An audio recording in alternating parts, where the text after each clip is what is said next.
नमस्कार, सुप्रभातम। सर्वप्रथम sunrise English school के ऑनलाइन क्लासेस में कक्षा 10वीं के सभी छात्र और छात्राओं का स्वागत है।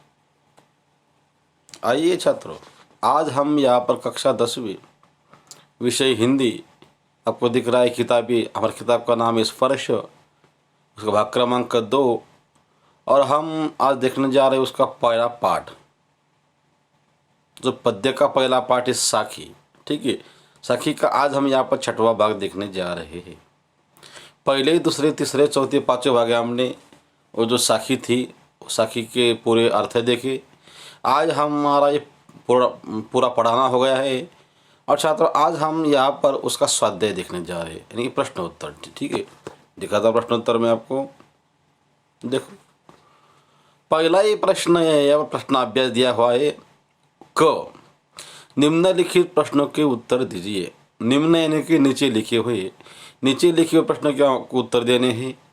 क में से पहला ये कि देखो, मीठी वाणी बोलने से औरों को सुख और अपना तन को शीतलता कैसे प्राप्त होती है। प्रश्न को समझो एक बार। प्रश्न कैसा पूछा गया है? मीठी वाणी बोलने से यानी कि मधुर वाणी, प्यारी वाणी बोलने से औरों को यानी दूसरों को सुख और अपने को, अपने यानी खुद के तन को, शरीर को शीतलता यानी ठंडाई कैसी प्राप्त होती है, ये आपको इस साखी के माध्यम से लिखना है। देखो उसका उत्तर यह है कि कबीरदास जी के अनुसार जब आप दूसरे के साथ मीठी भाषा का उपयोग करेंगे तो उन्हें आपसे कोई शिकायत नहीं रहेगी, वे सुख का अनुभव करेंगे।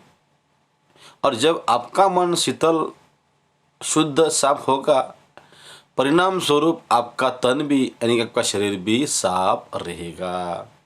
दूसरा प्रश्न देखो छात्रों, यहाँ पर दूसरा प्रश्न दिया हुआ है।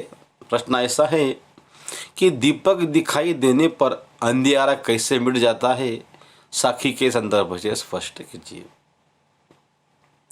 दूसरा प्रश्न पूछा गया है कि दीपक दिखाई देने पर, दीपक यानी कि दिया, दिया वहाँ पर दिखाई देने पर अंधियारा यानी कि अंधकार वो कैसे मिट जाता है, यानी कैसा नष्ट हो जाता है, यहाँ पर साखी के माध्यम से आपको स्पष्ट करना है। देखो इस दीपक यानी दिए के लिए साखी क्रमांक तीसरी आई हुई है, ठीक है।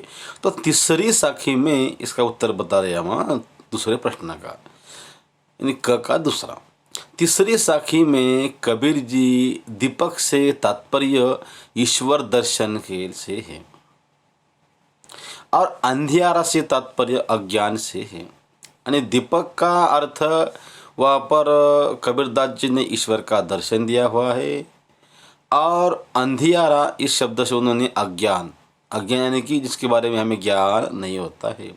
देखो कबीर जी यहाँ पर कहना चाहते हैं कि ईश्वर को सर्वोच्च ज्ञान कहा गया है, अर्थात जब किसी को सर्वोच्च ज्ञान के दर्शन हो जाए तो उसका अज्ञान दूर होना संभव होता है।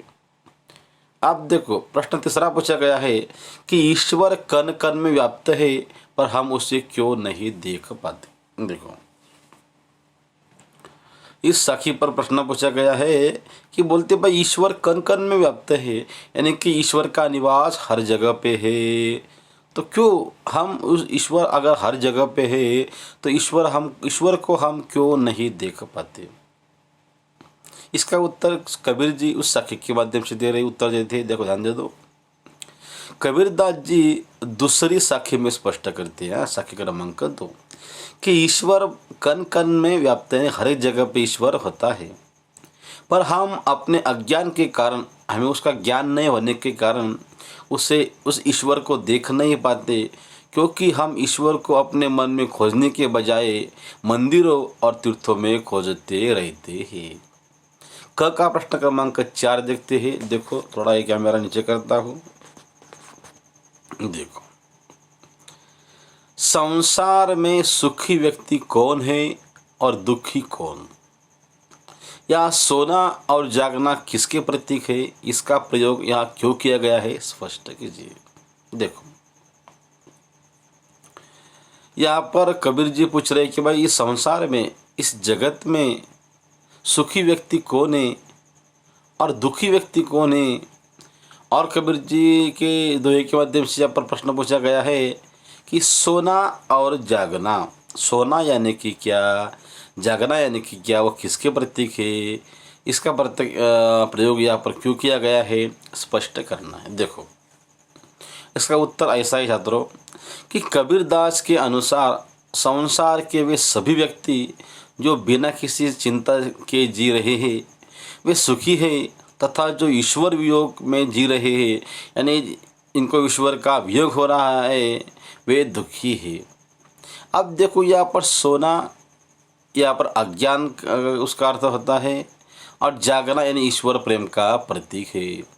इस और देखो यहाँ पर इसका प्रयोग इसीलिए हुआ है क्योंकि कुछ लोग अपने अज्ञान के कारण बिना चिंता के सो रहे हैं और कुछ लोग ईश्वर को पाने की आशा में सोते हुए भी जग रहे हैं। अब देखो छात्रों, बाद में यहाँ पर 5वां प्रश्न पूछा गया है, उस 5वें प्रश्न को हम अगले वाले भाग में देखेंगे। समय को ध्यान में रखते हुए आज हमने यहाँ पर कबीर जी की साखी, इस पाठ का आज हमने 6वां भाग देखा, और 6वें भाग में हमने स्वाध्याय के जो पहला प्रश्न था क के हमने 4 पर आज यहाँ पर उसके जवाब देखे हैं। ठीक है, फिर छात्रों हम हाजिर हो जाएंगे 7वें भाग में प्रश्न क्रमांक 5वें पे। ठीक है छात्रों, रुकते हैं, धन्यवाद।